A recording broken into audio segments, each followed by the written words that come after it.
Go ahead. Good evening, everyone. I'd like to call this meeting to order, please. Item 2 is any adjustments to the agenda. I have some adjustments to the agenda. I'd like to add a public hearing under, a scheduling of a public hearing, under 5D for Sherilyn and Mackenzie Budzik doing business as Ye Olde Hookers. Scheduling. I'd also like to add another one under that for 5E, a new liquor license for BMSO Limited. That's actually a cruise ship thing, and I'll explain that when we get to that item. I need to modify 7B, the resignations from the Parks and Rec Committee. Chris Viscarondo had rescinded hers, but has informed me she wants to have it replaced, so her name should be added to that list. And 7K, which is the end of new business, deferral of cruise ship liquor licensing to Port Authority, which I will explain when we get to it. Did you say Port Authority what? Deferral of cruise ship liquor licensing. It's connected to the liquor license for BMSL Limited. I'll explain it all when we get there. Anything else? No, that'll be it. Do I have a motion to that effect? I move to accept the adjustments. I'll second. Moved and seconded. Any further discussion on the motions? Motion. Hearing none, roll call, please. Oh, that's you. me again, isn't it? That's you again, yes. Still not in the habit of that. Counselor Dana Cummings. Yes. Counselor Murray. Yes. Counselor Stevens. Yes. Counselor Seeley. Yes. Counselor Boone. Yes. Thank you. Any further adjustments to the agenda from council? Hearing none, move on to item 3, public hearings. 3A, new liquor license for Rummery Eastport LLC, doing business as the Rummery, 56 Water Street. Anybody from the public like to speak? Yes. See if we can. This is mostly for the closed captioner. Well, let me know. And it's one of those in the top right. Okay. Everybody can hear us? Yes? Yep. Yes. Yes. So looking to open up Martini Lounge is what we're calling it. We'll seat 24 people. Hours of operation will be Thursday through Monday from 4 to 10 is what we're looking to start with. Also looking for food, nothing fried or baked. It's going to be more of a cold bar. So oysters, shrimp, some dips, olives, cheese. But that's it more on the simple side. So before and after lounge, not a place to come for dinner. It's no dinner. Okay. So if there's any questions, we can. Up to the public, anybody like to comment? Yay, nay? Yes, no. Thank you. Thank you.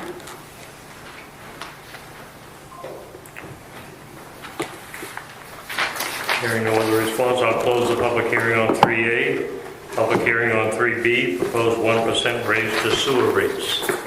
Yes, so we discussed this. Public hearing. I'm sorry. It's a Public hearing. If anyone would like to know like to speak. what we're doing. Yeah. My apologies. They already know. Pretty straightforward. Yeah, true. 1% increase. Anybody from the public like to speak on that? Hearing none, we'll close the public hearing on 3B. Item 4, action on public hearings. Do I have a motion on either or both, or one or none?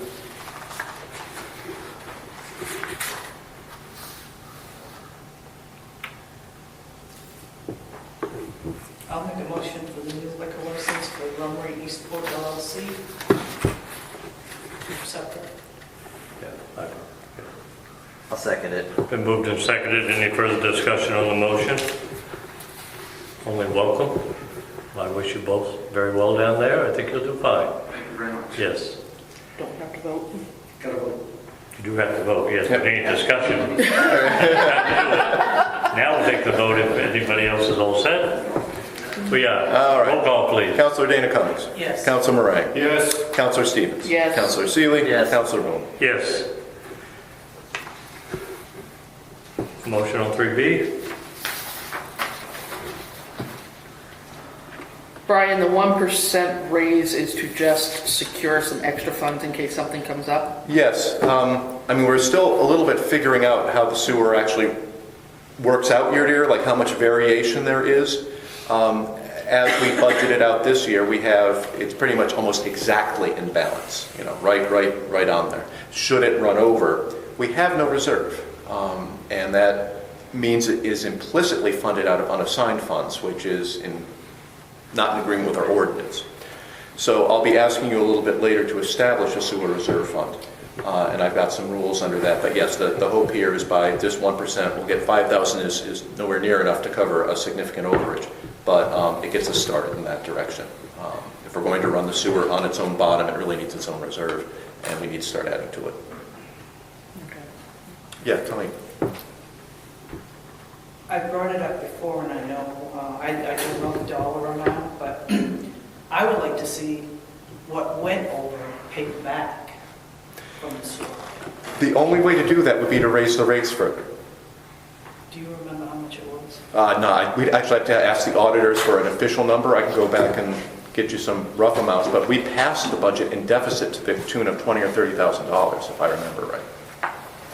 So we would actually have to raise that money back through an additional sewer raise, and that certainly... But wouldn't it just be passing from one till to the other on a different budget line? Well, it would be, but what you would be doing, you would be drawing additional money from the sewer ratepayers, right? It would be you're taking money from the sewer ratepayers to pay for the service that they hadn't done before. So you're taking it from the same pool of people. I mean, if the intention is to pay back the taxpayers, well, the ratepayers and the taxpayers are more or less the same people. Not all people are users. Right. That's true. People that have their own systems that That's are not users. It's certainly up to you. My feeling had been when we passed the 15% raise last year, which brought us back into balance, that the feeling we had and the budget committee had was that people were uncomfortable with that. So I did not suggest bringing it back, but it's certainly, the council can propose any raise they wish. Do you know what the percentage of users are versus non-users? I do not. I could certainly look that up. Do you know what the capacity of the sewer department is? Like, Well, anywhere near capacity? I have been told no, but I could look it up. I believe I was told it was built for about at least twice of what we've got right now. It was. That's, you certainly want it to be bigger than you need than smaller than you need, but I don't, this was done years and years ago, so I can't justify it to you. I don't know.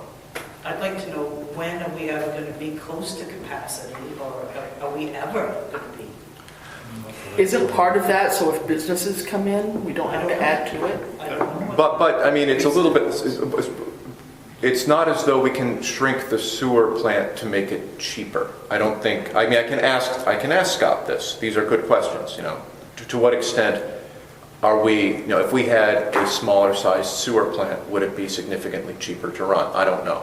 You're talking about Scott, the guy that... Yeah, and when I talk to Annalise, really, I'm thinking Yeah. Scott, because I saw Scott today, but we go to Oliver. And find that out. These are good questions. I would have to imagine anything that would, quote unquote, reduce capacity would involve construction. I don't know if that's, keep in mind we're still paying off the bond from the fixing it up from however many years we started before, but. I don't think you're going to hit capacity out there. That was built because there was businesses in Eastport at the time. All those businesses are gone. But I mean, that's why it was built, so it was built larger than what they needed at the time. Yeah. Because we fought that back in the 2010 when I was on there, how big that was, when I was on the council. It's huge. And I don't know how it, well, I'll stop there. I'm going to start telling you more things I don't know. So no point in doing that. I think these are reasonable questions. If we want to maybe have a session, let's say after the summer, and just to get you guys, these are, whether they actually can impact the rates or not, they're interesting questions to ask and to know the answers to, and I certainly haven't had time to figure it out myself. I just don't see the costs going down with all No, the they chemicals and everything. They're not going to, and hauling fees, we still have to haul out sludge. It's a necessary utility. When I've spoken with Annalise about what can we do to try to reduce costs, you can trim a little bit here and there, but sodium hypochlorite costs what it costs, and you need it to do your treatment. However, if I tell her we might be open to more radical solutions, if that makes sense, we'll see if there are any. Okay, I'll take that as a no. I want to make sure I call just sewer discussion with council. And if it's all right with you, I'd kind of like to wait till we get to the leaves changing. That gives us enough time for the next budget cycle. So I'll motion to propose the 1% rate increase. I'll second. Moved and seconded. Any further discussion on the motion? Hearing none, roll call, please.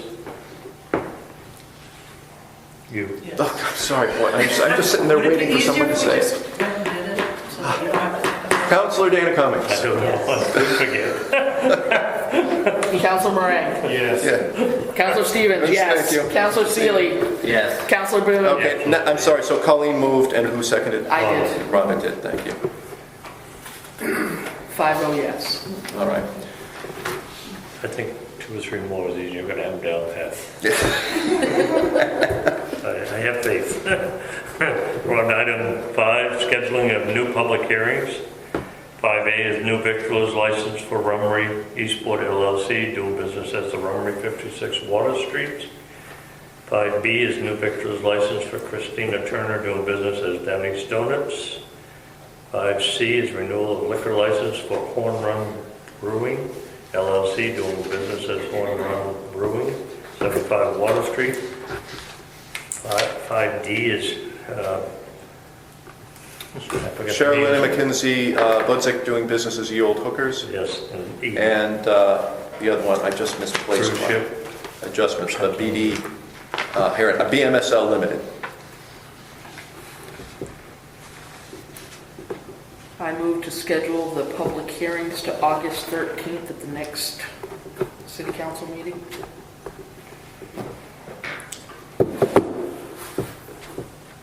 I'll second it. Moved and seconded. Any further discussion on the motion? Hearing none. Roll call, please. Councilor Dana Cummings. Yes. Councilor Moran. Yes. Councilor Stevens. Yes. Councilor Seeley. Yes. Councilor Boone. Yes. Item 6, old business approval. Old business 6A, approval of the capital plan for fiscal year 26. Yeah, so I touched on this actually back in May, I believe, and then very briefly at the last meeting, I provided you with some of the slides from May. The upshot of this is that our capital fund, when I first came on, was about $26,000, and we had no capital plan. We still don't have a 5-year capital plan, but we have a grant that we'll have the Sunrise County Economic Council working with me, and we should have a real 5-year capital plan, hopefully by budget time next year. By budget this coming winter. However, the auditors did come in, and there were some infrastructure lines that had never been swept into the capital line, and we had some money, and we have a bunch of capital things to do.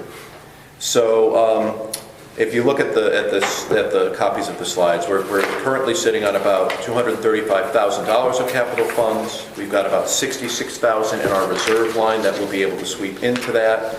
Fiscal year 26 has $98,000 budgeted for capital reserve. And so and I'm going to ask that we, it's a later item actually, but that we bring forward $171,000 from unassigned fund into capital reserve. That gives us, these numbers of course printed out black on me, a little north of $500,000 to work with. Out of that, I would like council to approve the use of the following capital projects. Well, we've already approved the High Street sidewalk local match. That'll come out of the capital fund. Previously, the council approved the grant match for the Vanasse pump station at $18,000. Previously, actually, out of the you approved about $7,000 out of the City Hall water heater carry forward. I'm asking that we just round that up to $8,500. The generator should be going in next week, I believe, finally at City Hall, but that's the overage over the grant. 8,500 is the overage over the grant? Is the overage, yeah. It was a $20,000 grant. It's a large generator, and it includes all, we had to do electric on both sides of City Hall, that sort of thing. So Paving sections of Adams Street, High Street, and Harris Point. I think I've discussed this at previous meetings. These are the 3 highest priority things Howie gave me.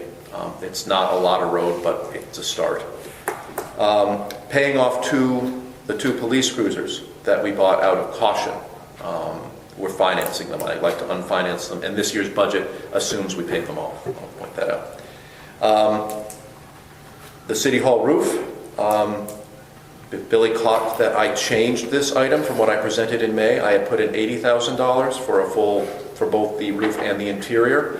I'll be honest, I lost my nerve a little bit because I saw what happened with the federal budget and that Maine's going to have to reopen its budget, and I didn't know what that would do to reserves, to revenue. Okay. Having said that, so I was basically thinking we'd kick City Hall interior out 1 more year.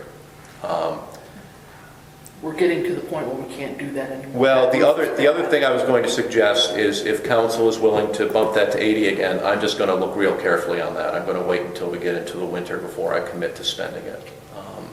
I just want to be sure if we find ourselves in a situation where we may run at or over budget, that we can draw on unassigned funds comfortably, rather than have to worry about additional taxation. I really, really hope we don't get there.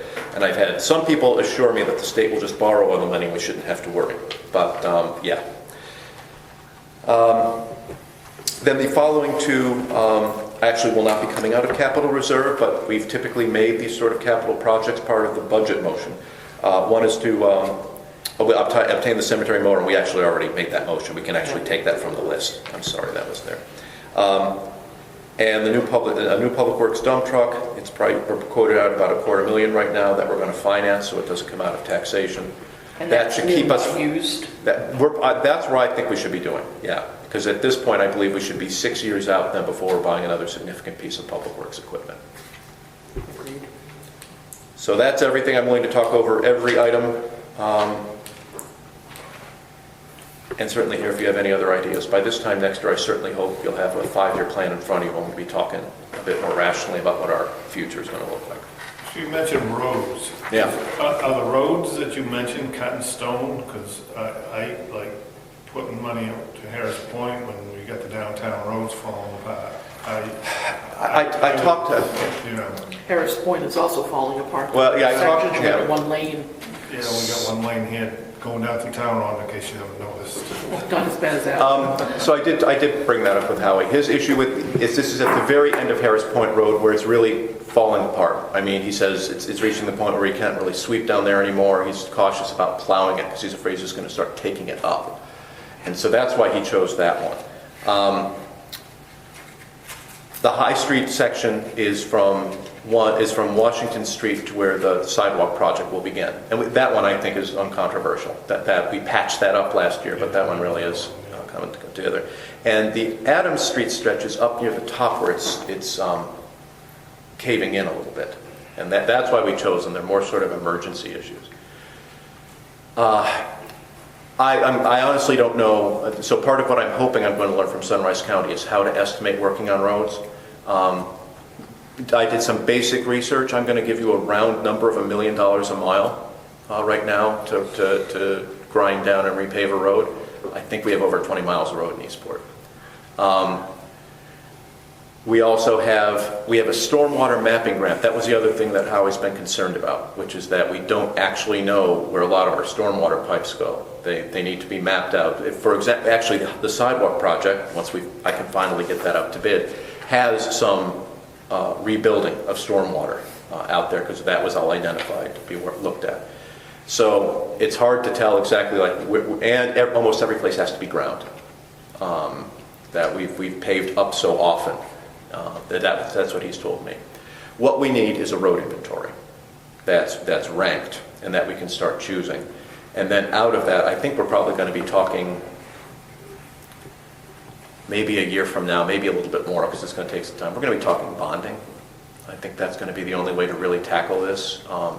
It's a problem. It's something a solution that's going to require. It's going to serve generations if we do it right. But that means generations probably need to pay for it too. And so the other thing is at that price, I don't know. For example, I'll pick my own favorite one, which is the old Toll Bridge Road, right, coming off of 190 all the way down to Potty Farms. That's fallen apart and needs some work. That's a long stretch of road. This is going to touch more than a quarter of it. So at this point, I defer to Howard. It's his job. It's his priority. If you'd like to discuss that further, I'll certainly talk with him. We are in line, I believe, with county. I believe it is, to do the paving. We're on the list for this, hoping to see it happen in August. So there is some time to talk about it. Long answer to a short question.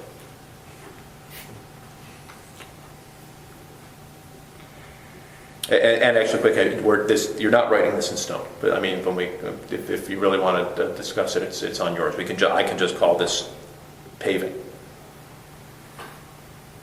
But in the absence of better guidance, I would go with what Howard told me. We should get Howie into a meeting with us and discuss it. Really, Okay. because there's a lot of roads in Eastport are a mess. Mm-hmm. Yes.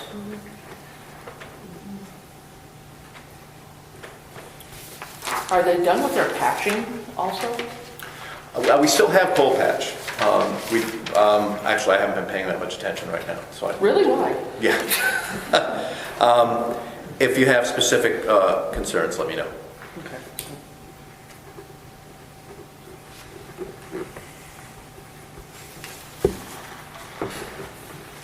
Oh, and I actually put some notes in here about things that I believe do and do not require additional action from you if this passes, so we're clear on that. The local match will require no further action. The Vanass grant match, no further action.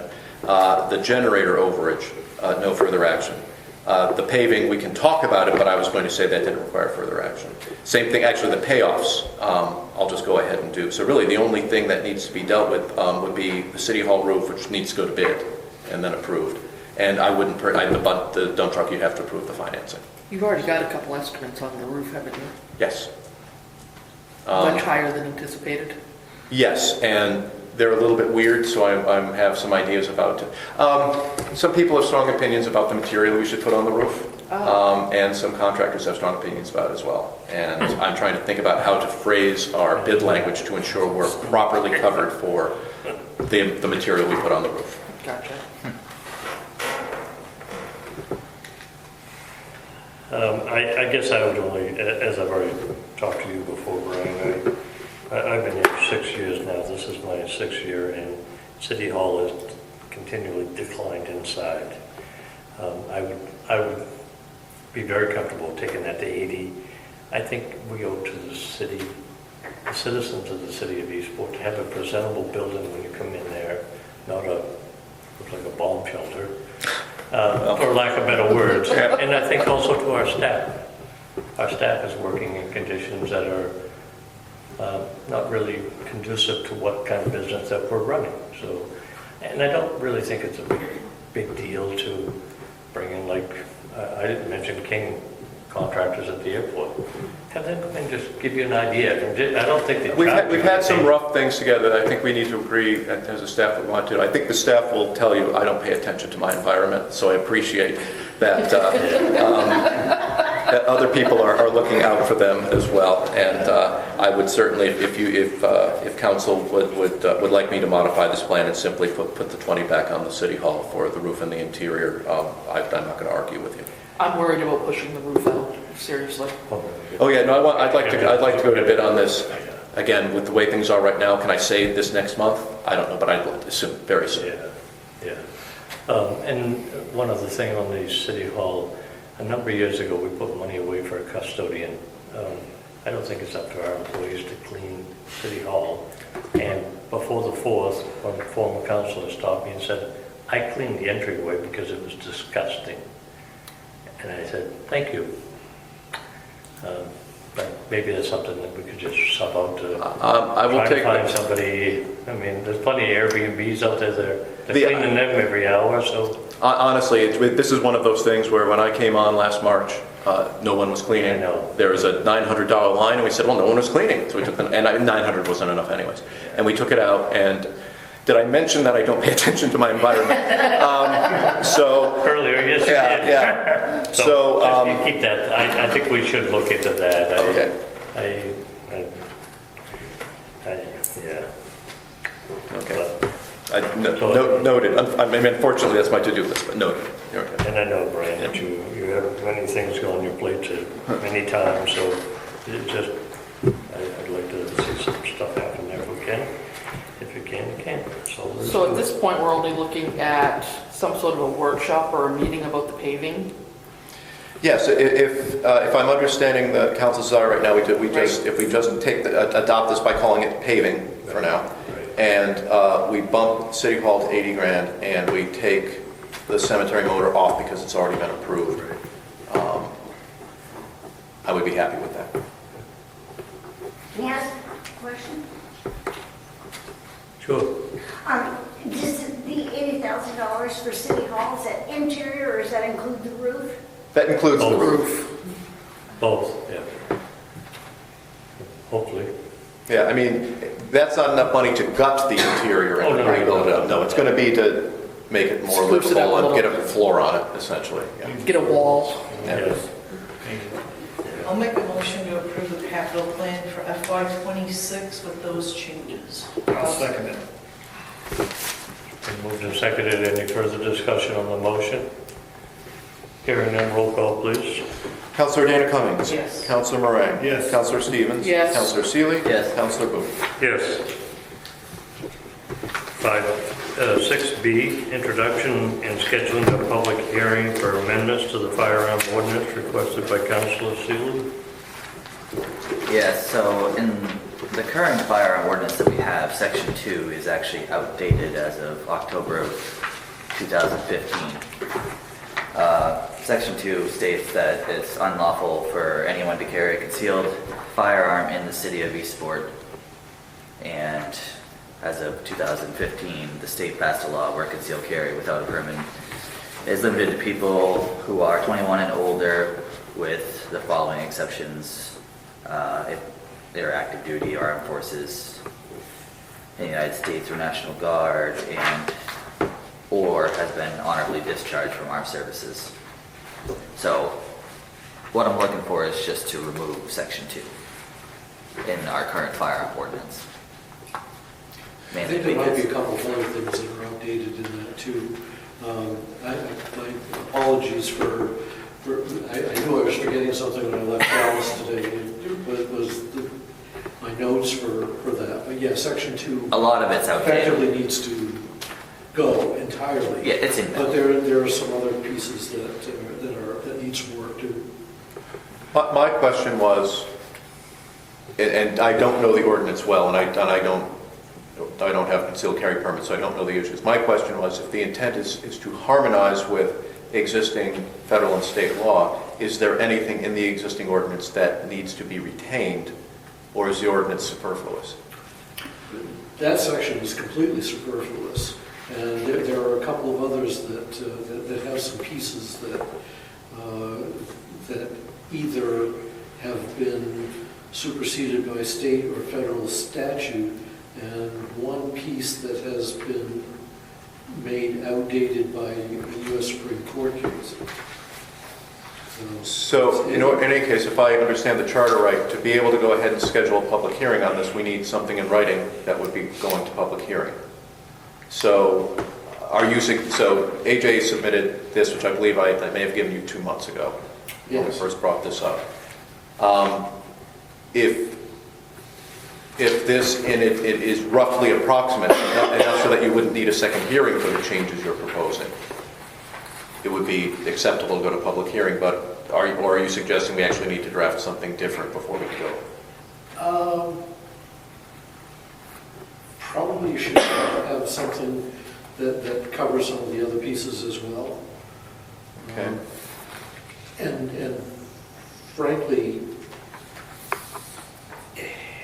if it could probably all go, except for where you don't want, the parts of town that you don't want people shooting in. Right, that's section 1, discharging firearm within city limits.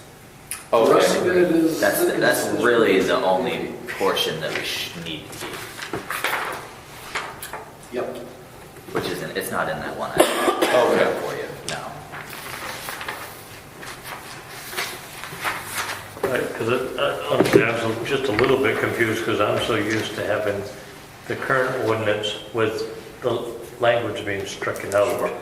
And then, It's hard to read, isn't it? I mean, well, no, you take it out, but then, and then you, on the side, you have You a see how sub much change saying is why it's being taken out, because it's been repealed or something's happened so that you can find out. I don't know whether we've received, I don't think I've received that, but So this is the luckily This, we're talking It's online. You can find it online. This is in your packet, and I Right. believe I may have, because we were going to discuss it last meeting, it may have been, Yeah, it's in there. So clarification, this is the current ordinance? No, This is the one That's the one I proposed. drafted. Oh, This is the proposed change. Last month's packet. the current one's kind of nil and void. Right. Yes, for the most part.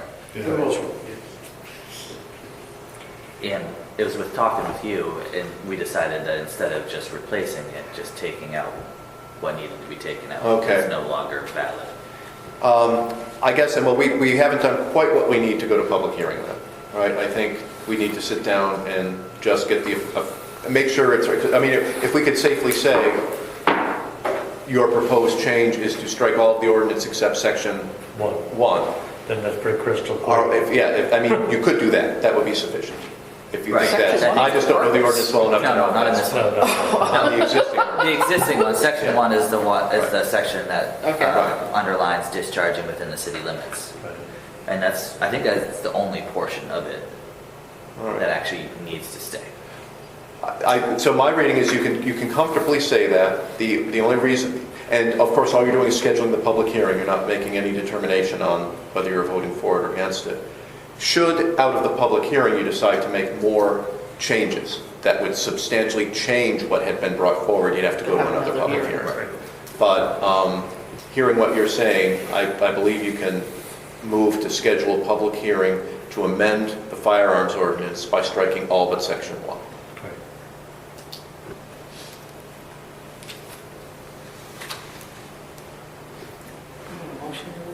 So are we scheduling a hearing? What are we doing? The motion would be to schedule a public hearing at the August meeting Okay. to amend the firearms ordinance by striking all but section 1. I'll make that motion. I'll second. Well, you still want to have a piece that deals with violations. We have a motion. Would we like to have any further discussion on the motion? There we go. Yes. There it is. Is it reasonable, can you provide a way to amend this motion that still permits it to go to public hearing? Yes. Okay, what would that be? Eliminate section 2, to repeal section 2, let's see if I can read this on my phone.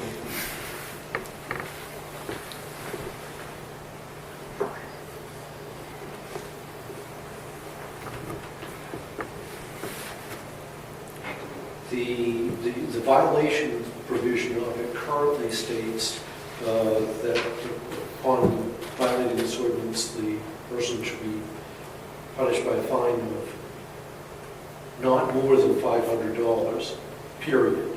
If you, I think if you're going to be consistent with some of the other things that you've been doing, you kind of graduate that up. Many offenses. Yeah. First offense is 100, second is 200. This one calls for 1,000. Yeah, that was AJ's modification. What's the state, what is the state penalty? That I don't know. The state doesn't have a penalty for discharging firearm. That's not illegal under state law. Unless you do it, it might be if you do it in a cemetery. And you're not part of the army.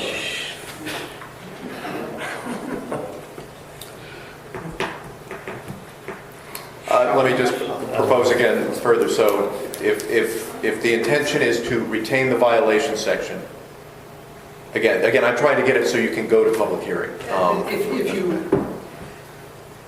If you have a change in that section, I don't think that's a material. Okay, but that section needs to be retained. Which section is that? 3. So if you repeal 2 and you're retaining 1 and 3, are there further sections that need to be? Why don't we just write something up in the There you go. September meeting? Okay. So, So you want to strike? so Colleen, would you be willing to amend your motion so it instead reads that you will, that to amend the firearms ordinance, well, just by striking section 2, period? Yes, And then, Does that need to go to public hearing if it's just an amending? yes. No. I'm amending the motion to go to public hearing. You have to Okay. be clear on what you're taking to public hearing so that we can, because as soon as you go to public hearing, I have to be prepared to present copies of what the change is to people. So it has to be very specific what the change is. You can't just go to public hearing and say, we'll figure it out then. Having said that, you can amend things afterwards if it isn't a material change. If it is, you'd have to go to public hearing again. It's a deliberate process. So now it's just down to repealing section 2. So are you comfortable with that, Colleen, or? Yes. And I'll Dave, still you second. second. All right. So that's what's on the table. Motion moved and seconded. Further discussion on the motion? Hearing none, roll call, please. Councilor Dana Cummings. Yes. Councilor Moran. Yes. Councilor Stevens. Yes. Councilor Seeley. Yes. Councilor Boone. Yes, it's August 13th. Yep. Yeah, August 16th. 6C, discussion of possible repeal of skateboard ordinance requested by Councilor Seeley. Yes. So, obviously, as of right now, it's illegal to ride skateboards, scooters, bicycles, you name it, downtown. And, I mean, as many of you that were downtown over 4th of July, I mean, there's plenty of people riding bikes, scooters, skateboards, everything. It's an ordinance that was put into place many years ago for a specific skateboard crowd that caused trouble downtown. It's just something that I don't think we need anymore, and I think it's a bad look. I mean, and obviously nobody's following it and the police isn't enforcing it. I tend to agree with some of your statements. I don't tend to agree with all of them. I recall a couple of years ago when they tried to repeal that, and a lot of people were very upset with it, and they weren't going to let that happen. No, and I'm not going to try to figure out who, what, and what, or anything, but I agree with you that the law enforcement side of it is not happening. And Oh, no. the legal, I thought at the time it was a legal responsibility, because if somebody goes down through there on a skateboard or one wheel, and somebody backs up and kills them, who's responsible? We are, because we have an ordinance. That could happen on any street in Eastport, though. Right. Right. So this, I mean, like you said, But I guess it's our problem because we have an ordinance. So If we don't have an ordinance, then whose fault is it? Person on the skateboard that gets hit, I guess, or Yeah. a person on the one wheel, or It whatever. depends on which one of them was negligent. That would have to be. He knows. Hey, no, Look at me. I'm not getting into that one. that was a motor vehicle, that was a motorcycle. But, Yeah. you know, AJ's right, and, you know, we've turned into like a tourist town. We're trying to attract people, and we've got a shop here that rents bicycles, and, you know, and we have a guy that was building skateboards here, and Right downtown. right downtown, so, I mean, you know, let's give it a shot, you know, let's take, you know, do we have to go to public hearing with this? Yeah, oh yes. This would be another scheduled a public hearing for the repeal of the skateboard ordinance. Let's take it to public hearing and see what, you know, people's got to say about it, you know? Let me throw in one piece of history, just because I was on the council and was in the meeting that put the ordinance on. I agree with you that part of what we were dealing with was a very specific problem at the time. And as I recall it, we ended up drawing it fairly broadly because the chief at the time, so we had people who were not kids, we had people who were hanging out grinding the whole time, riding on the sidewalks, scaring the citizenry. And the police chief at the time said he could not enforce without an ordinance. And that was essentially the thing that tipped the scales, because it was a large crowd. I think that is old history. I think the only question I might ask then is, is there anything we need to worry about? Should we encounter something similar again? But I agree with you right now, we're not facing it. And I guess we're kind of starting to have the public hearing at this table. We can do it at the next meeting. Yeah. My apologies. was actually part of the crowd back then. I was kind of wondering, couldn't recognize you from that, but I wouldn't be surprised. If it doesn't work out, if a repeal doesn't work out and there are continued issues, you can reenact. Bring it back. Right, It's doing on a I'm far worried we'll have to. yeah. Yeah. Very worried about the flow. But I mean, everything is changing year to year. Now we got electric bikes that can do 40 miles an hour down through town instead of a pedal bike. You got, and I don't know whether this ordinance, or if any ordinance addresses all of these issues, or if it's just a certain type, like, I think back then of skateboarding, those little scooters that you stand up on, but Yeah. they got one wheels now that will do wheelies upside down. Wheelies upside down. Yeah, I want to see that one. they do them. They do them. If you do one, Billy, I'll buy it for you. Not gonna happen, Dave. Not gonna happen. So, do we have a motion for that? I'll make the motion, we'll have public hearing to repeal the skateboard ordinance on August 13th. I'll second that. Any further discussion on the motion? Hearing none, roll call please. Councilor Dana Cummings? Yes. Councilor Moran? Yes. Councilor Stevens? Yes. Councilor Seeley? Yes. Councilor Boone? Yes. That reminded me, Dave, did City Hall ever see that gentleman from Tamro come in with a tutu or whatever they, No. What? that, you could get that Get after collected him. on. Okay, why did that run? Never mind. I was thinking the same thing. How did those two get connected? Well, Dave said I'll do something, I'll pay you. Either way. 6D, discussion of amendments to motor vehicle ordinance requested by Councilor Seeley again. It's me again. This is you. It's me again. All right. So section 8, it is the golf cart access routes, which we currently don't have. And if we're not intending on putting any access routes in, we should just ban them. Because I've seen numerous golf carts going down the road out in Quaddy Village. Seen it a couple times. Really? And if we're not going to have access routes, we shouldn't have them. Let's just ban them. I thought the access route was something you had signage on.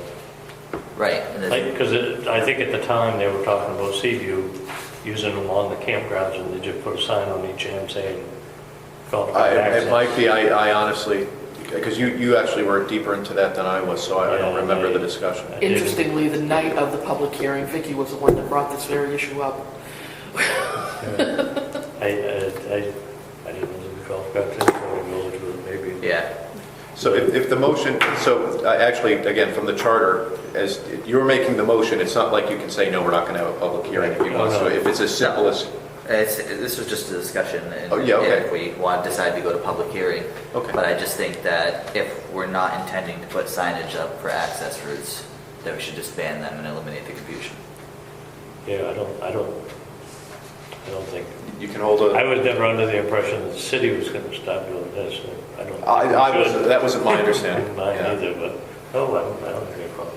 Is it our, because I think it's probably our responsibility if we're going to allow them to have the access routes. You Right. know what I mean?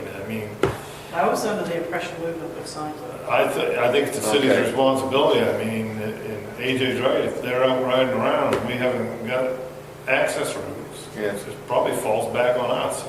Yeah, I guess I'm not sure who the "we" was who was going to identify and sign them. If that was the case, I didn't know where they were going to go, so, yeah. So if, Guess public that's- hearing will determine, I guess if we take it out, I mean, then they're in violation because they're operating a Right. motor Yeah. vehicle on a roadway That's that right. designated, I guess. That clears the city of any liability that way. Yeah. Wasn't there another I don't- problem with yeah. that? No. Somebody want to make a motion for that one too? Oh, August 13th, we ought to have just a public hearing meeting. And that's, Wow. that is to amend the motor vehicle ordinance by Removing section deleting 8, section 8? or just that part of section I think section 8 was specifically just golf carts. Golf carts, yeah, and access. Access routes. Yeah. Did you, what, did I hear a motion or no? 8? I'll make that motion. Okay. I'll second it. It's been moved and seconded. Any further discussion on the motion? So just to clarify, we're going to you want to take that section out because we don't want to put the signs up? Am I Yes. understanding? Is that right? That's my understanding, that since I don't remember getting any clear direction that we were going to sign anywhere, that maybe it had been discussed that you could do it or something like that, but I was not under the impression that the council was instructing me to do so. So it's not like we're not we weren't doing it, and we're still not doing it. That's how I would put it. So the we're not public- going to regulate them, or, I mean, if they're out there, they're out there? Well, no, they should be, They can operate them on their own personal property. Yeah. Just not on city street. Right. they're not supposed to be on the roads. They're not road safe. Well, I think a lot of this was a discussion during the public hearing. I've certainly got to look that over again, because I think the motion would probably be to amend section 8 to remove where it mentions golf cart access routes and just ban them, right? Would that be the way to do it? I mean, if you just remove the access route, they could still do it technically. Well, no, they'd be in violation of the law Yes. if they did it that way. I think if they have access routes, the city's got to designate the access routes. You got to bring the. Yeah, you can't. I mean, yes, you can't. You can't just let them go. People just start putting signs up everywhere. Yeah. Yeah. So you got to have certain roads they can ride on, or they can't ride on any. They could. What was your intent, Billy, when we did that? what was my intent? Yeah, I didn't have any intent. I thought you and, Oh, no. what's his name? The initial ordinance that went forward. Oh, no. I didn't, because they did. I thought that they were talking about, at the time, I thought they were talking about Seaview was the only one that was using one. And they just wanted to be able to cross over the road to get to the other side of their campground. And that's a violation if you don't have an access point.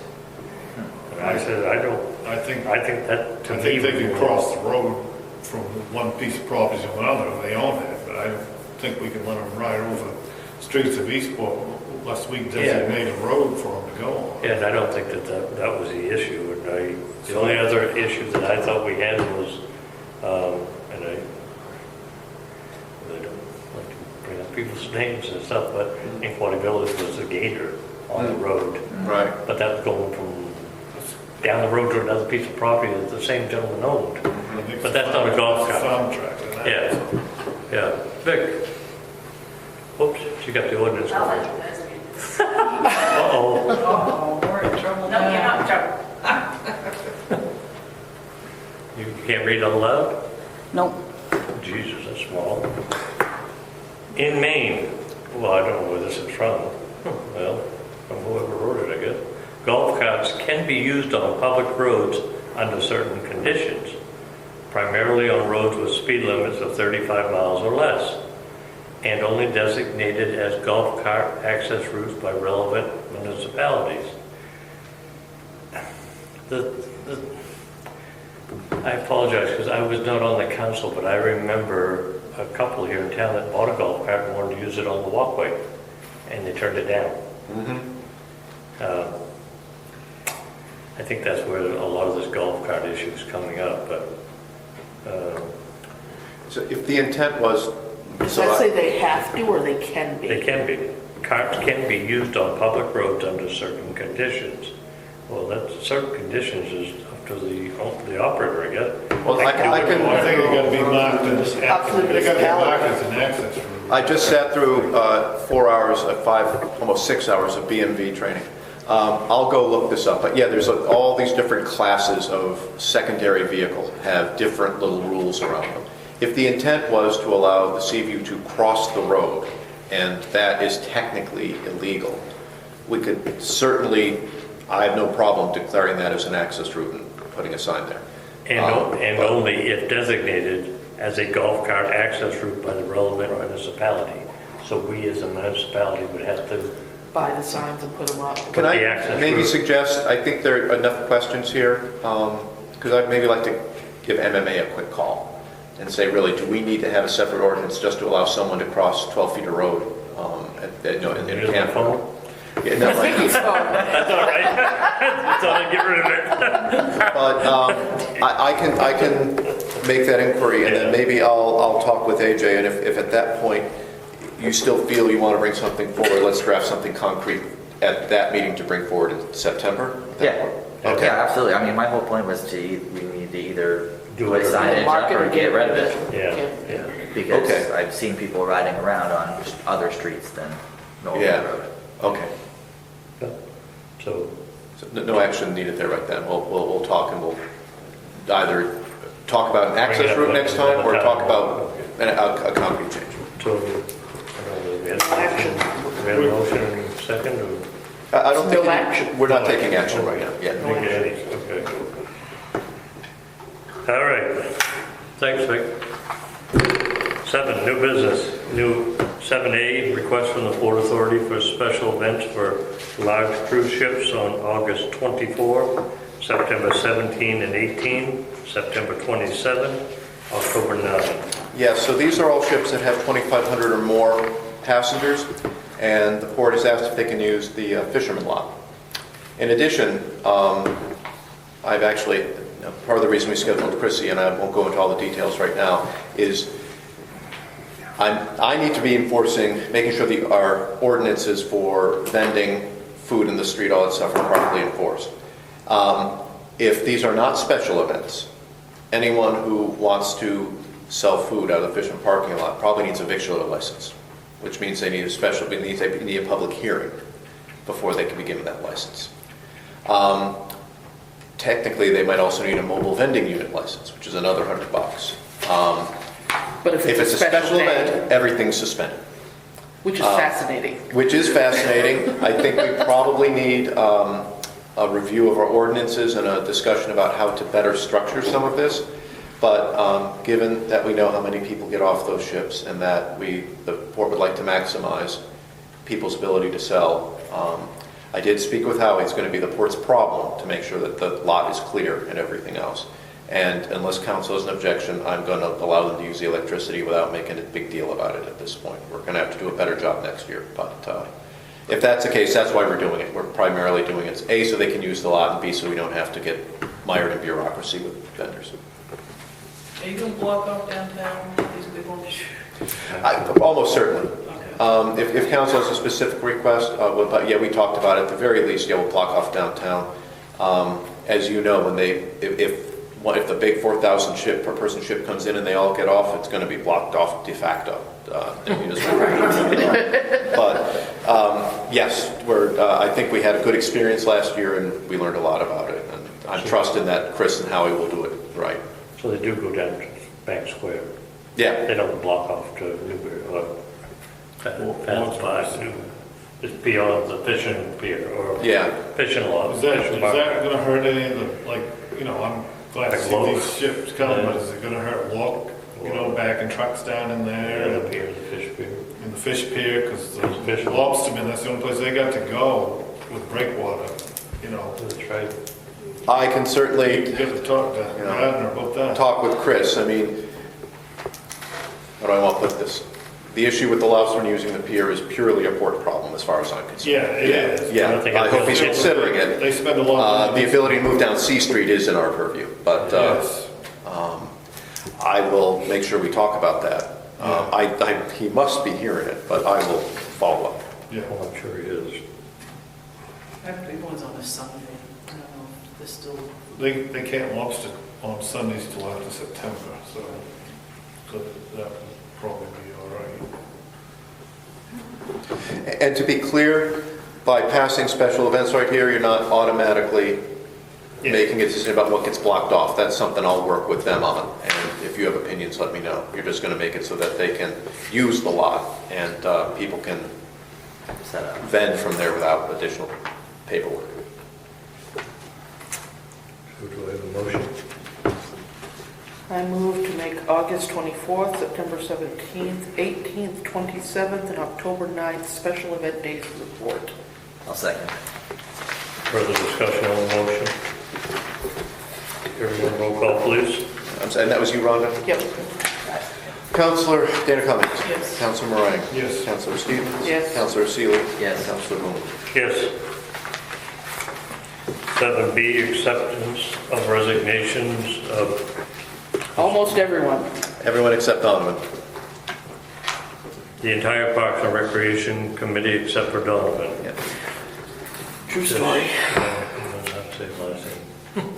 I believe you're in possession of everyone's notes. There's a lot of history there. I don't particularly want to recount all of it. I move to accept the resignations of Micah, Stephen, Lori, Clark, Jessica, David, and Christina to the Park and Rec Committee.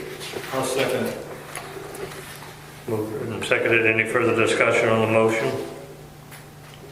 Hearing none, roll call please. Counselor Dana Cummings. Yes. Counselor Moran. Yes. Counselor Stevens. Yes. Counselor Seeley. Yes. Counselor Boone. Yes. 7C, acceptance of resignation of Don Dudix from the Zoning Board of Appeals. I move to accept his resignation. I'll second that. Been moved and seconded. Any further discussion on the motion? Hearing none, roll call please. Counselor Dana Cummings. Yes. Counselor Moran. Yes. Counselor Stevens. Yes. Counselor Seeley. Yes. Counselor Boone. Yes. 7D, acceptance of a bench donation from Mary McAllister for Customs Street. I did include. Yes, I included this request. I was asked to put it on the agenda. I don't suppose. She's here if you want to hear from her. I'm glad to see that it's going to be made of polywood or something Whatever. good to the elements. Yes, something the most impermeable to the elements and good looking. Marble's quite nice. Marble is quite nice, but it's not really very comfortable. I didn't think. Oh, sorry. And this is at the bottom of Customs on the left? Yes. On the public access side there. Yes, you go down on the left. Yes, correct, yeah. Are you hoping to keep it there year-round, or will it be moved on and off? I was thinking year-round. There is currently an old bench there that actually was placed there by a neighbor who I've spoken to, who said he just had an old bench and he put it there so that we could sit down and retire going around the beach. But he said he would be very happy to have an upgraded bench installed in the same place and would be very, would move his out. And it was just one he had hanging Try around. some of these storms didn't take it. Yes. Where is this? Custom Custom Street Street. Beach at the bottom of Custom. There's a public access beach right there. It's very narrow. It's like Yeah. 30 feet wide, I think. It's Down the pretty- south end. Do you have one in mind, Mary? Well, I've looked online for some different beaches and benches, and I've looked at the ones that people have along Water Street here, and there are some Hollywood ones. I understand that that's probably a good choice for being impervious to the weather. And I did have an idea to, as most of the benches along the way have put someone's name that they're in memory of doing that too. I'm open to whatever ideas, although I'm not sure. Maybe if you could find me a nice piece of Carrera marble, I would want marble. But anything that I want it to be a positive addition and something nice for the neighborhood. And so if you had any kind of guidelines on that, be happy to follow them. I did install the one down to the Legacy Park. Okay. The casement, Doug Casement. It's in memory of him and his son, Liam. Oh, yes, I passed it on the way here. Yeah, I have that catalog home. I'll get it out That and would get be it down. terrific. I looked online and saw some that looked similar to that, but if you have Yeah, I've got a catalog. actual catalog, I would definitely go for Yeah, that. I'll certainly see that you get it. I thought they were very reasonable. They sent it, and actually his sister, Liam's sister, paid for it and shipped it to me because she wasn't here and asked me if I put it up. So I kind of got roped in all the way around, but that's all right. I was glad to do it. Okay, I'd be very happy to follow that then. Yeah, I'll get you that. Thank you. Sure. Thank you for being willing to do this. Very happy to. I make a motion to accept the donation of a bench by Mary McAllister for the Custom Street Public Access Beach. I'll second. Moved and seconded. Any further discussion on the motion? Hearing none. Roll call, please. Counselor Dana Cummings. Yes. Counselor Moran. Yes. Counselor Stevens. Yes. Counselor Seeley. Yes. Counselor Boone. Yes, thank you. Thank you. 7E, commitment of sewer user rates for January 1, 2025 to June 30, 2025, in the amount of $179,788.42. This is the usual quarterly official booking of the rates, but that's what we're billing this quarter. So this is standard operational This is procedure? SOP, yeah. This needs to pass for us to be able to send the bills.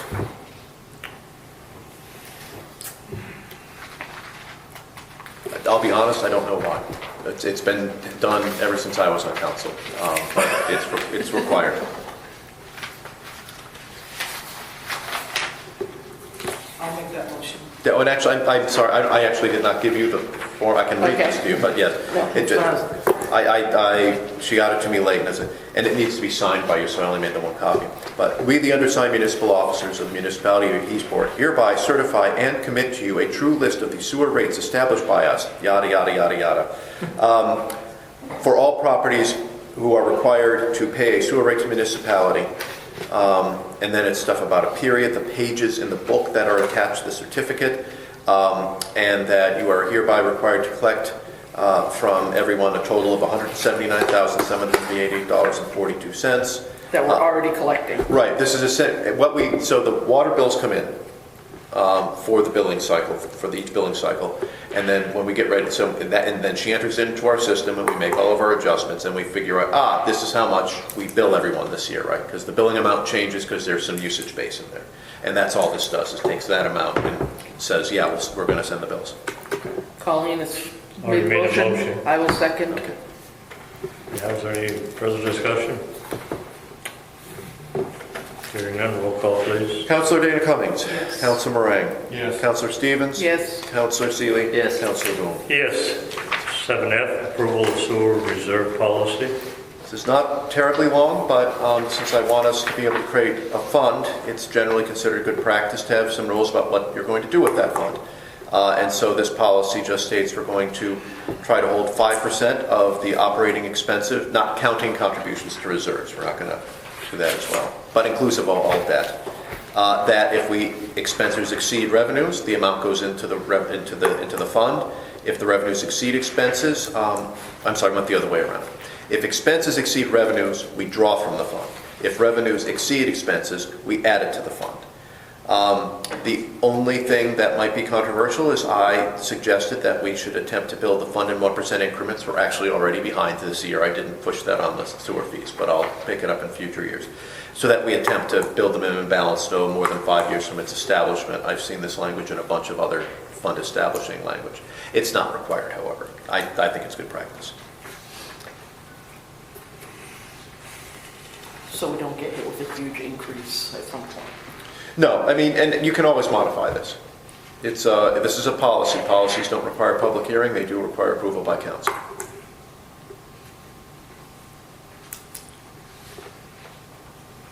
But didn't you say we have a policy that says we won't act in deficit, right? We don't say that. You're actually not supposed to be able to. The ordinance says that all the costs will be paid by the sewer ratepayers. This is a mechanism to ensure that that doesn't happen in the future. Because right now we have if we run over, I mean, we could do a supplemental sewer bill. We're welcome to do that at the end of the year, send people an extra bill for extra money. Or we could have a reserve going forward. And this will solve the problem that Colleen was getting at before, that because we let it run in deficit so long, should we be somehow paying people back? No, we're going to save money up front.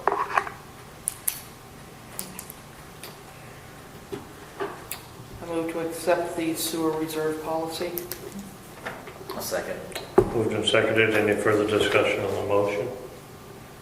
Hearing none, roll call please. Councilor Dana Cummings. Yes. Councilor Moran. Yes. Councilor Stevens. Yes. Councilor Seeley. Yes. Councilor Boone. Yes. This next one is just a formality for us to create a new fund in the accounting system. I just want the councils to say, yeah, we're going to create this new fund. Even though you've implied it by the policy, I figured we should have an explicit motion. I'll make a motion to establish a sewer reserve fund. I'll second. Any further discussion on the motion? Hearing none, roll call please. Councilor Dana Cummings. Yes. Councilor Moran. Yes. Councilor Stevens. Yes. Councilor Seeley. Yes. Councilor Boone. Yes. 7H, transfer of $171,000 from unassigned funds to capital reserves. So I discussed earlier, that's given what we've seen for our initial read from the auditors on unassigned funds. This is a conservative amount that still keeps us within our general fund policy that we passed last meeting.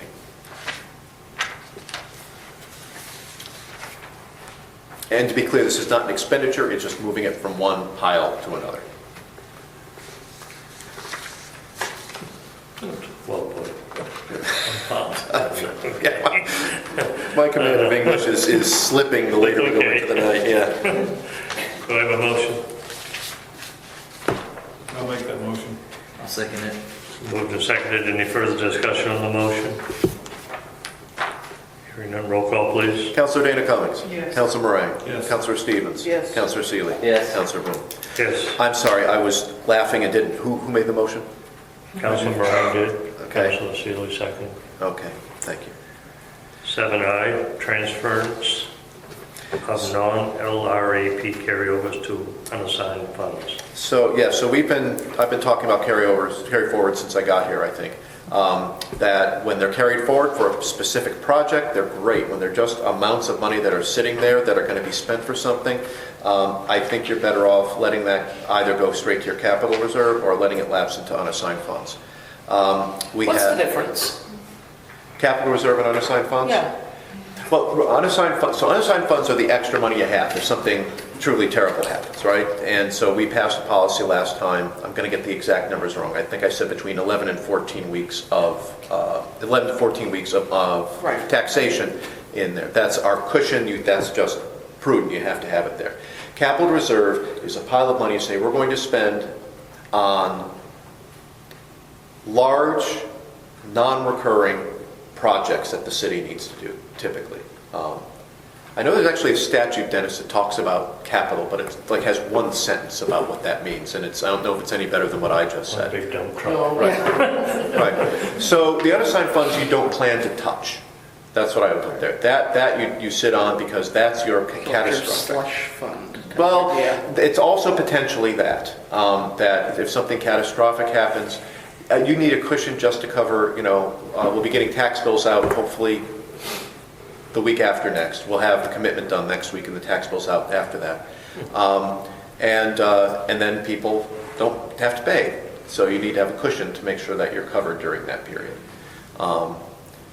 So that's what that's about. Capital reserve is money that you've set aside that you're intending on spending at some point. And by having a capital reserve of a certain size, that drives your ability to have a capital plan. If you know how much you're putting in year to year, what your capital needs are doing, you know you have to save for them ahead of time. That's more of a savings account out of what you're going to spend. So carry forwards are essentially, the other thing I like about them is they're informal. They're just on a spreadsheet somewhere. They're not part of our accounting system. I didn't see anything in any of these the largest one is the Public Works infrastructure. Well, we're going to be spending stuff on various things with Public Works and roads and whatnot. We could say we're just going to hold $73,000 there. I think it makes more sense to have a 5-year capital plan and not worry about holding up these different little areas. The reason I say non-LRAP is that's confusing, but local roads, it's local roads money from the state. And we get about, I'm going to say between $20,000 and $25,000 a year. It has to be allocated to work on the roads. At some point, we were managing that through this carry forward idea, but it's kind of a fiction. We fill out a totally different form that has to go to the state where we speak about what we did, and nobody ever went back and zeroed those out. What I'm kind of saying, I don't think the LRAP one actually exists. And I don't want to make it sound like I'm taking LRAP funds and spending. We don't actually have LRAP funds sitting anywhere. That's just a mistake. So does this also clean up the accounting, make it easier for? oh yeah, we won't be looking at a spreadsheet anymore to figure out, because I'm still not sure if the auditors looked at this or not, because it's not a formal thing. You make a motion somewhere, and unless they track down the motion from 6 years ago to see, oh, we said we're going to carry this forward. They don't know. So yeah, it's everything's much more visible and above board.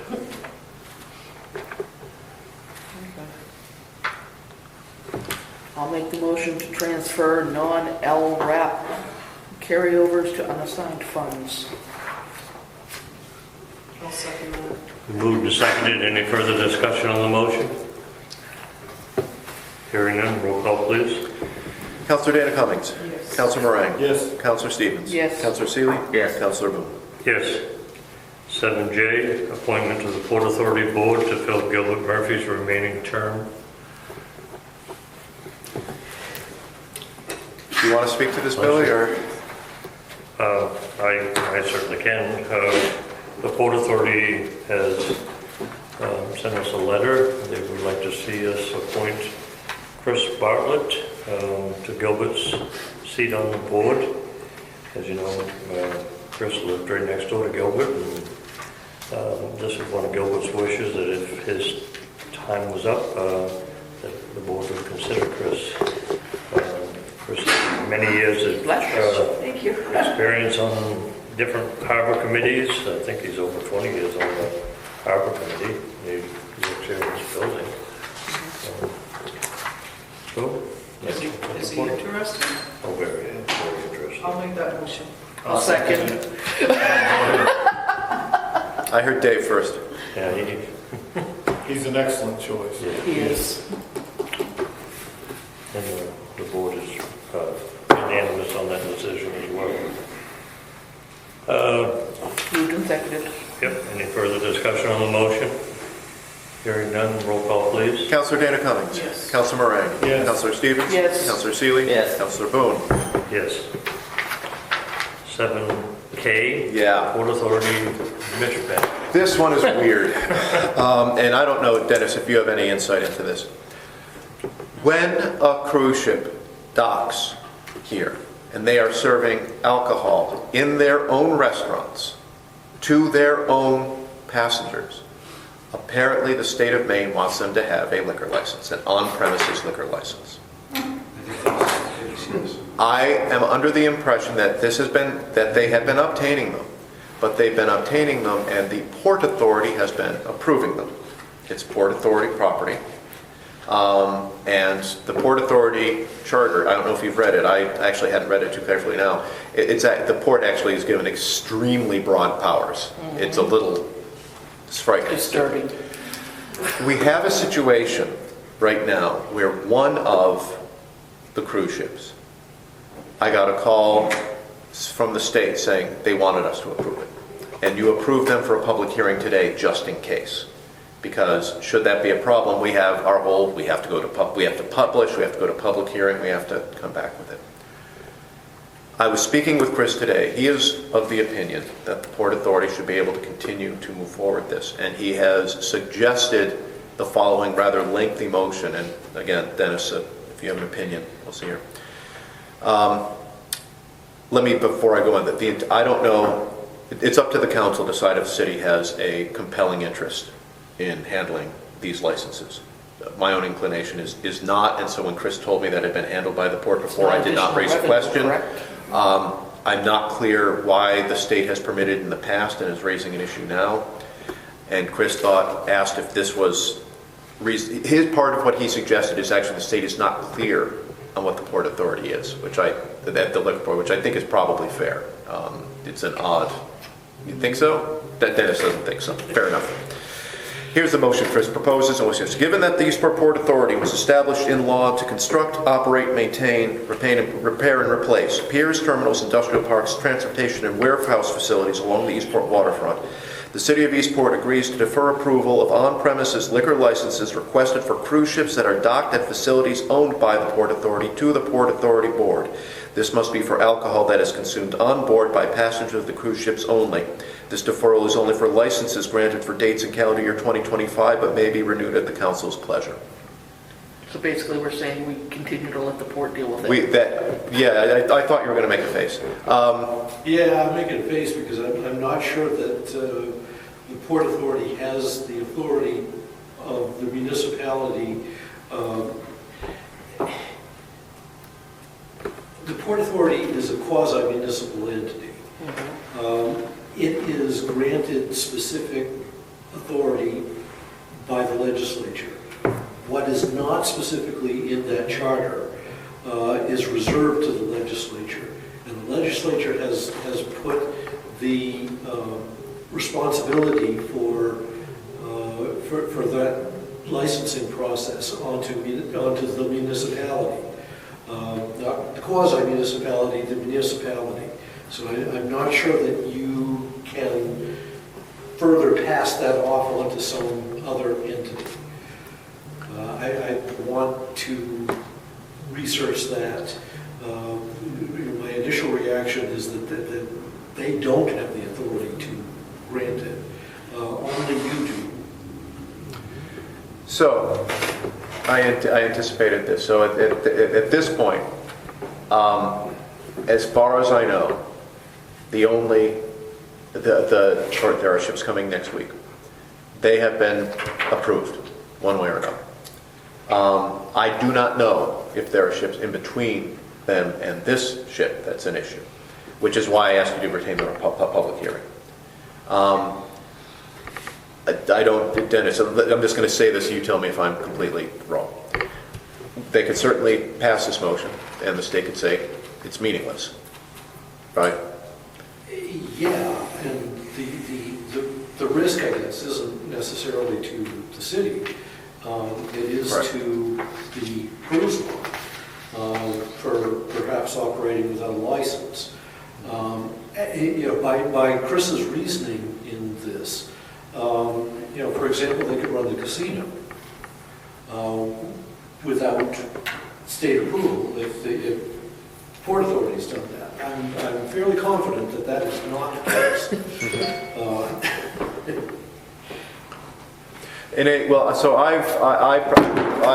After speaking with Chris, I proposed this. I don't, like I told you, my underlying motivation is I don't know if there's a compelling interest for the city.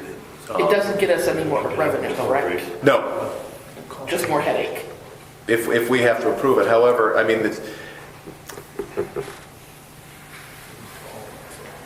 I'm not entirely even sure because I'm only my knowledge of how to deal with liquor licensing is 3 weeks old, and again, in the absence of a clerk, I honestly don't know what to advise you. What do you advise us? I don't think the Port Authority has the authority to issue liquor licenses. You do.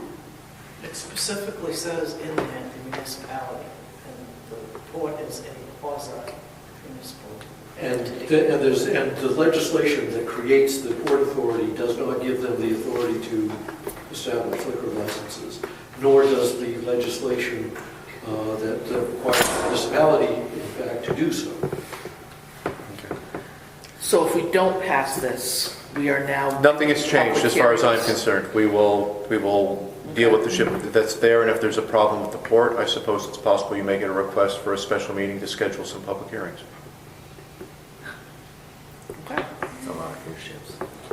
A lot of Public hearings. So we know the list of ships is coming, right? Yeah, we have. So we don't have to hold these up. Individual. Can we just do them all? Well, this is what, so we are, Dennis helped me here because I am still not there. I believe we are required to hold a public hearing on every liquor license. I believe it needs 7 days notice. Yeah.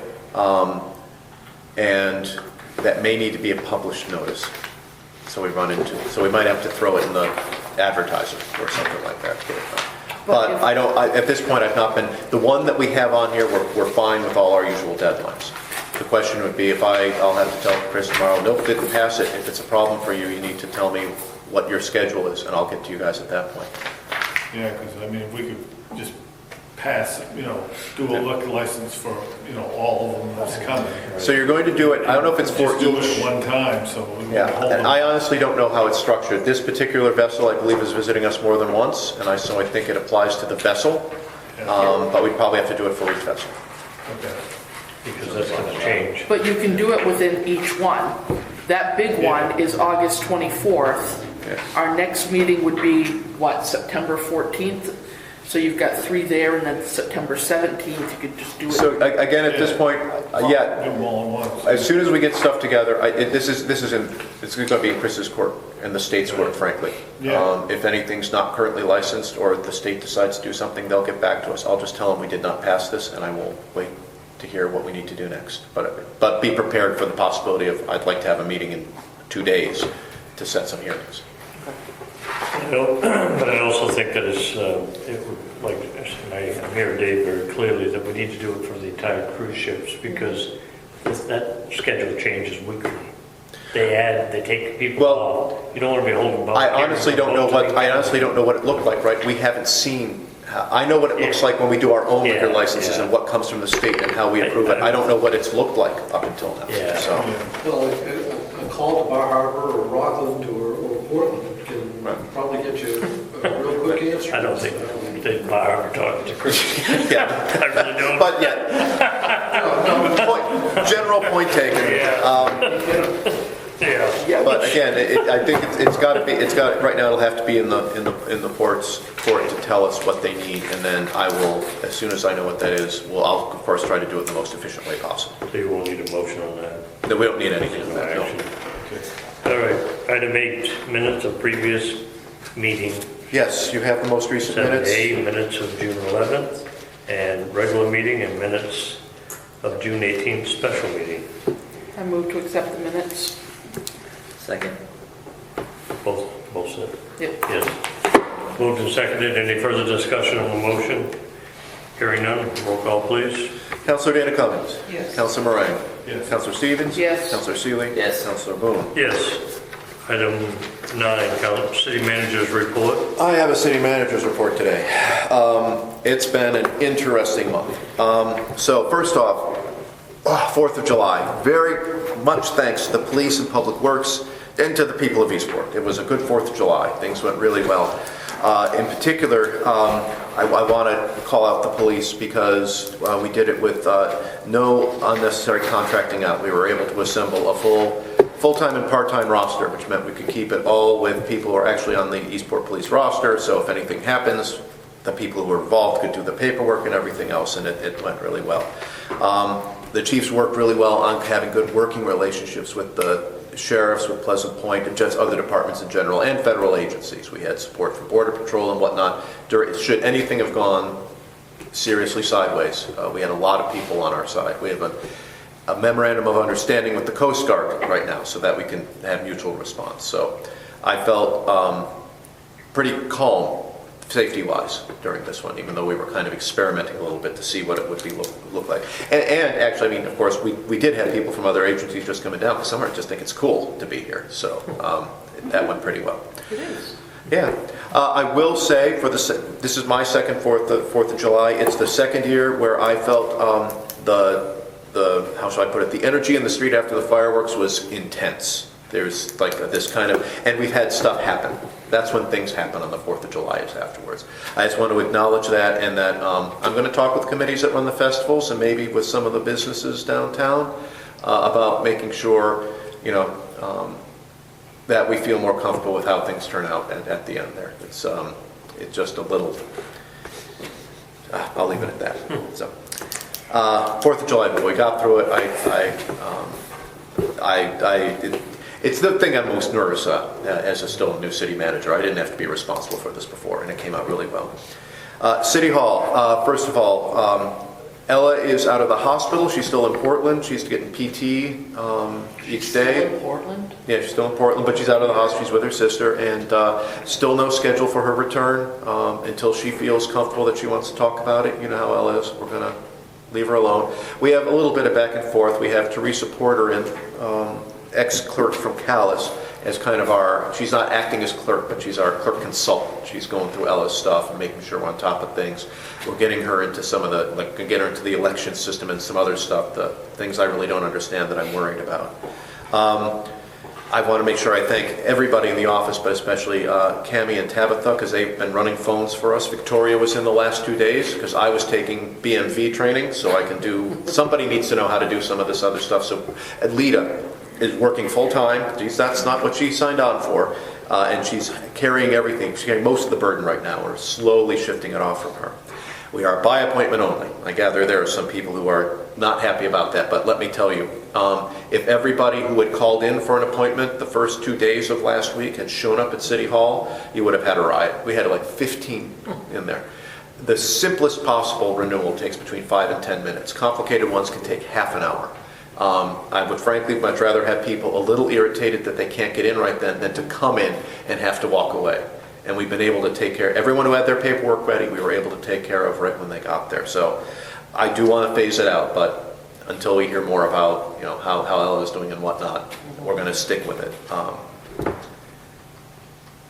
And to be fair, this is probably also the worst couple of weeks. Between the 4th, the other thing right now that's constraining us is it's sewer billing week. That's Lita's other job.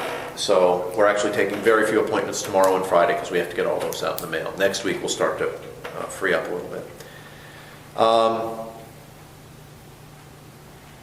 Yeah, I already mentioned we're on schedule for getting tax bills out on time.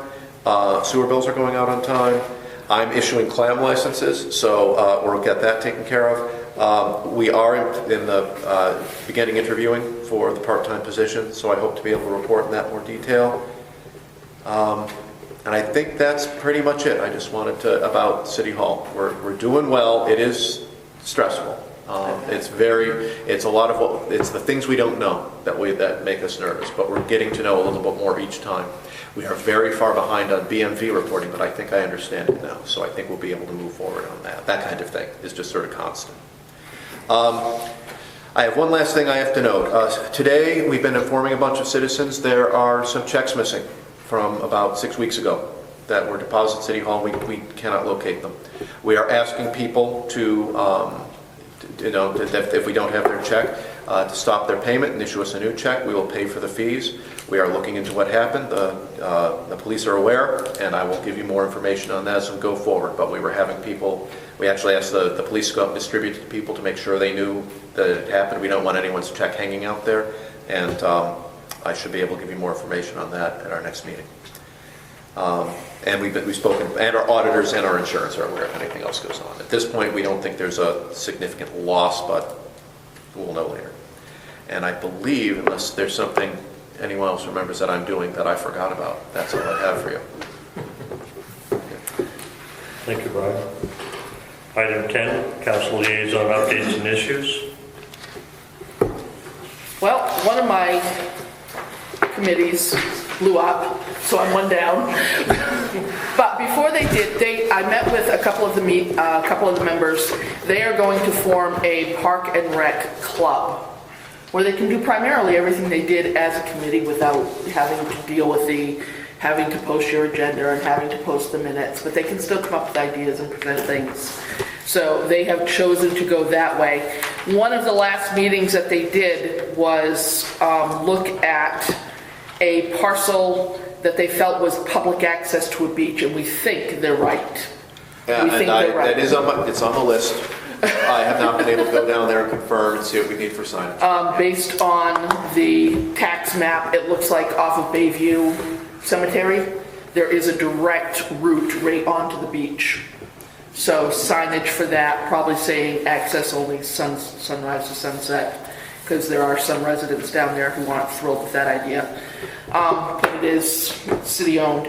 So there is that. The Disability Committee was not able to meet in June. They had some illnesses and couldn't make quorum. One of their they have two real pushes that I see right now as a group is the access to the post office. I did find in my research a site for permissions. So I thought my best guess. So I wrote an email to them, sent a physical letter, and I'll send some more because, the speed of government is not particularly quick. And they would like to have the consideration to have the age-friendly name added to them. However, with the committees, I would seriously like to propose that we do something with our committee process, whether we suspend our committees or whatnot. I've been here for 6 or 7 months now. this one's added, this one's taken away. We don't know who they are, we don't know. We've had some issues with, are they actual residents, are they not? The process of the committees are supposed to serve the council, to serve the city. If they're making their own purpose, are they, it's just like the tail wagging the dog. So I would like to explore either a workshop to sit down and look at that process, and like one meeting for the Parks and Rec, they couldn't even meet because they weren't sure they had a quorum, because they weren't sure who their membership was. That's a problem. So that's just my take. Some of that I will say is City Hall. Ella and I know Ella was working on trying to get a full list of all of the members of all the committees and make sure they were right, because that just meant going back through minutes. I will remind everyone, we do have a policy document on committees. I think it needs to be reviewed. There's a statement in there about residents, and right now, as it is, the committees write their purpose, and I really think that should be the city. But that's your document to modify as you wish. And I can make sure, I believe I may have sent to you in the past, but I can send it again. I think that might be the place to have some sort of a workshop or something. But also there was a proposed addition to one of the committees that members of the committee were vehemently opposed to. Vehemently opposed. So what do we do as a council now? We have no paperwork for why they want to join or what the conflict is, and it was just a mess for a while. So I think we need to do something about it. So that's all I have. Did you make that part of a motion to have a workshop on that? Or Do we make a motion? I don't know if you need a motion, suspend it, if you or- just want me to put that on the August agenda. Because right, you could just request this an agenda item, right? What, is it suspended or to? For discussion. Oh, but if you wanted to vote to suspend, that's different, but I was just saying, if you just want to have the discussion, we could just call that an agenda item.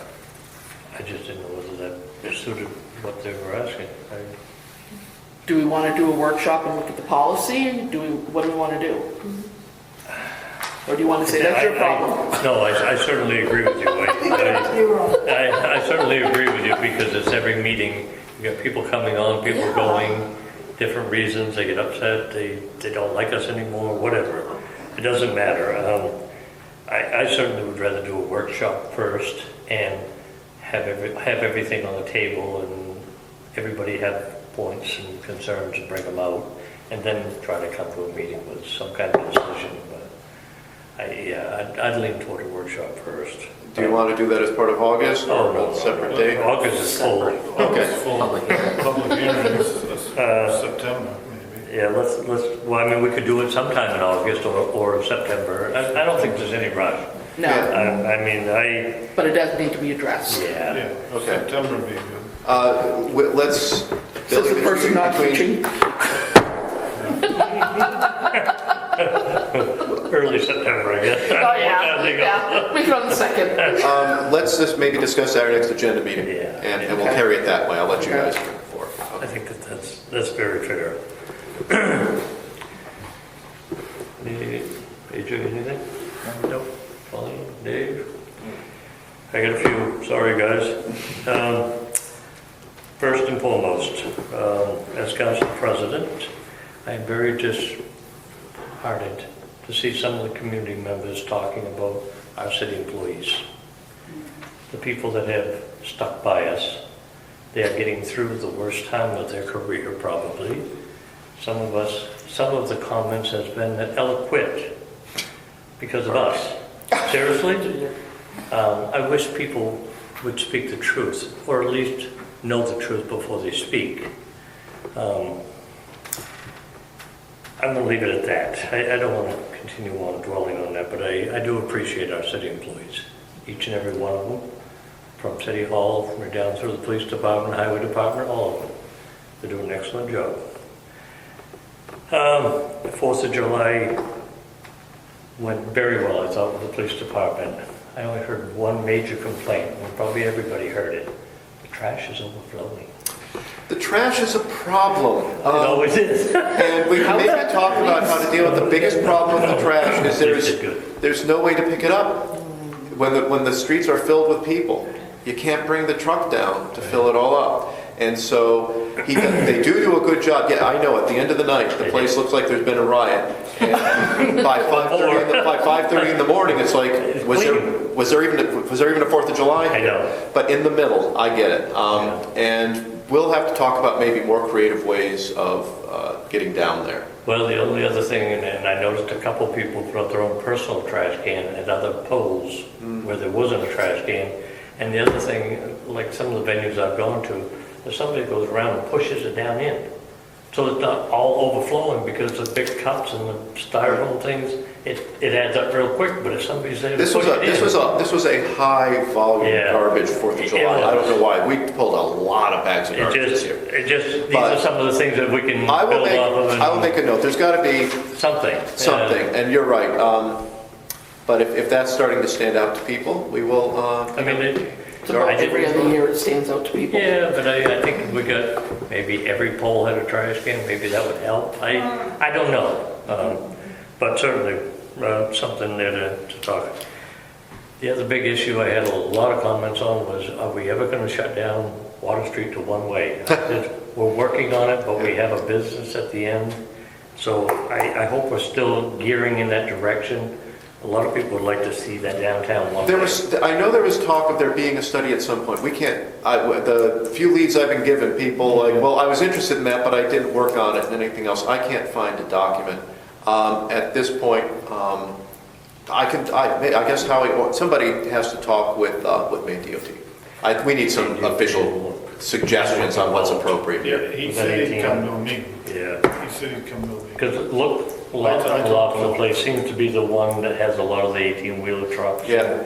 We got to either keep going in that direction or just say, no, we're not going to do it. One or the other. I thought we said we weren't going to do anything.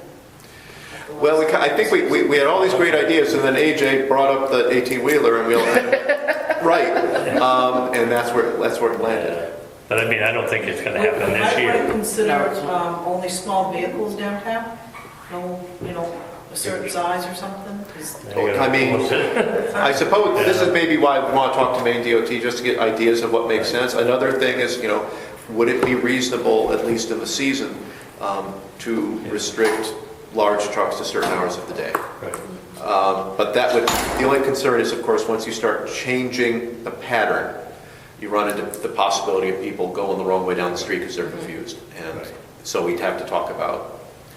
It's just something that I think we need to keep it alive and get the people together and talk about it. And if we can get it done next year, fine. If we can't, fine. But I really didn't have an answer. I just said we were dealing with it. We were trying to make it work for everybody. So what to do.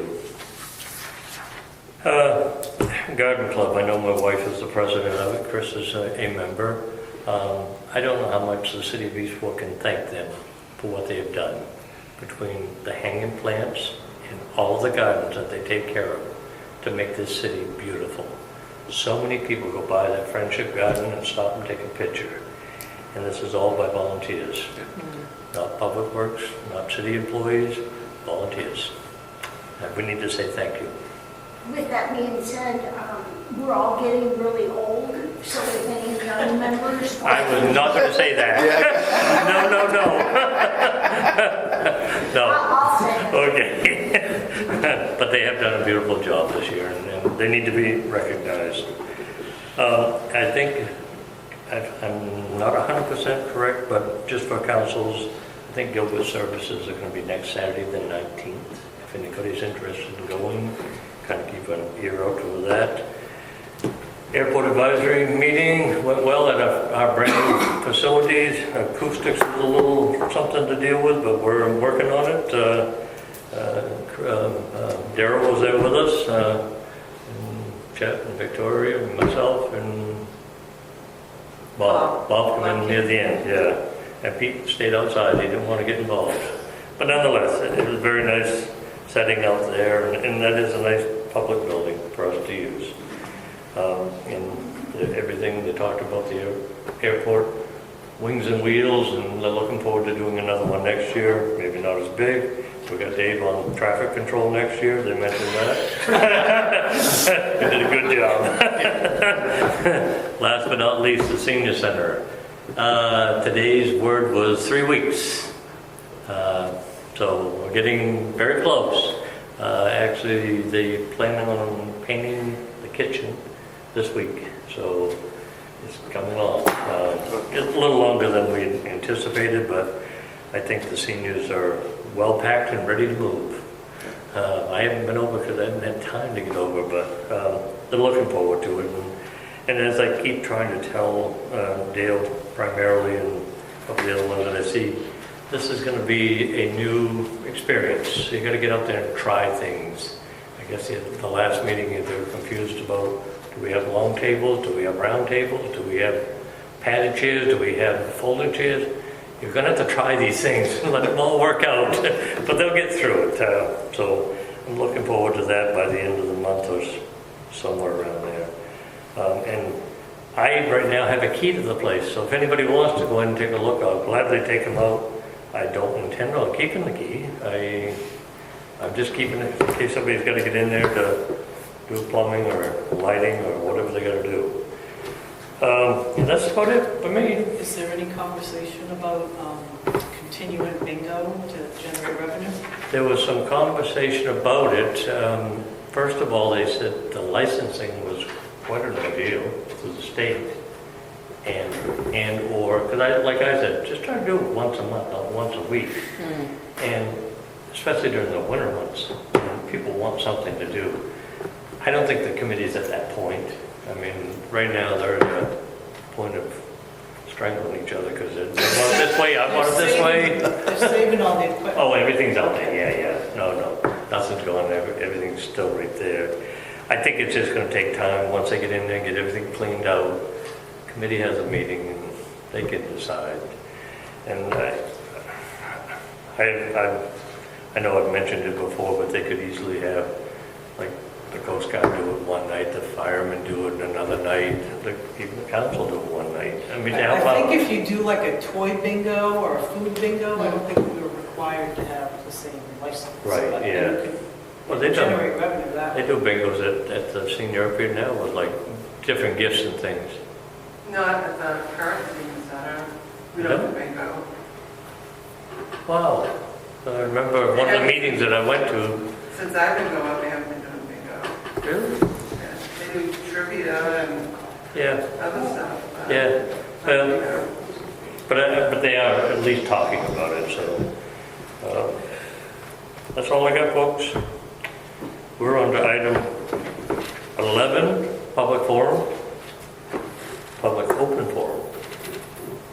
Victoria. Wow. Victoria. I have an update for you. Okay. By the way, thank you for helping out at City Hall. Oh, you're very welcome. It was my pleasure. Well, except for the guy that called and cussed me out today. It was a challenge. I didn't hang up and I didn't get away, so. Well, it's okay. Okay, so an update on the Pals Dinner. Between the Pals Dinner and the grand opening, we had collected $10,406. Wow. Well, last year, we put a Pals table out at the association's pancake breakfast, and we did the same thing this year. We didn't expect donations, but people started handing over donations. So throughout that morning, we collected $553 in donations from the Airport Association's breakfast. I'm sure they're happy. And then the person who won their 50-50 raffle gave us the 50-50 raffle. So that was another $240. Well, if that doesn't knock your socks off, Tessa got a call from someone who she spoke with that morning, and he pledged $5,000. Wow. So our total take for the Pals, for Pals, has been approximately $16,199. I mean, that's just huge. I can't thank the community enough for all their generosity, and Dave for doing the parking police. You did a great job. So that's all I have on that. Thank you very much, Victoria. That's good news. Glad to hear that. Anybody else, public open forum? Chris.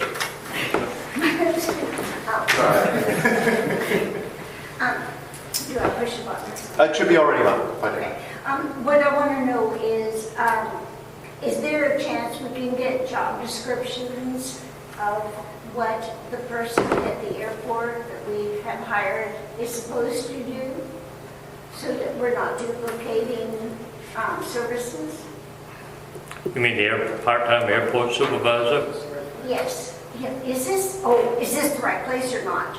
Well, yeah, it's the right place. You asked the question. I believe there's a job description. It predates me. I can get you a copy of that. I think there is one. Okay. Yeah. Okay, and is there a place I can find it? You can call City Hall and get an Yeah, call City appointment. Hall, let us know when you want to pick it up. Hall? Get an appointment and then go in. That's the best way to do it. But thank you, Chris. Anything else? Public open forum. Hearing none.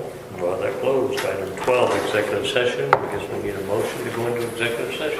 7:44, I move that we move to executive session for personal matters, Title I, MRSA 4056A, real property or economic development, Title I, MRSA 4056C, and consultation with legal counsel, Title I, MRSA 4056E. Do I have a second? I'll second. Moved and seconded. Any further discussion on the motion? Hearing none, roll call, please. Councilor Dana Cummings. Yes. Councilor Moran. Yes. Councilor Stevens. Yes. Councilor Seeley. Yes. Councilor Boone. Yes. What does LRAP stand for? Let me just make sure I stop.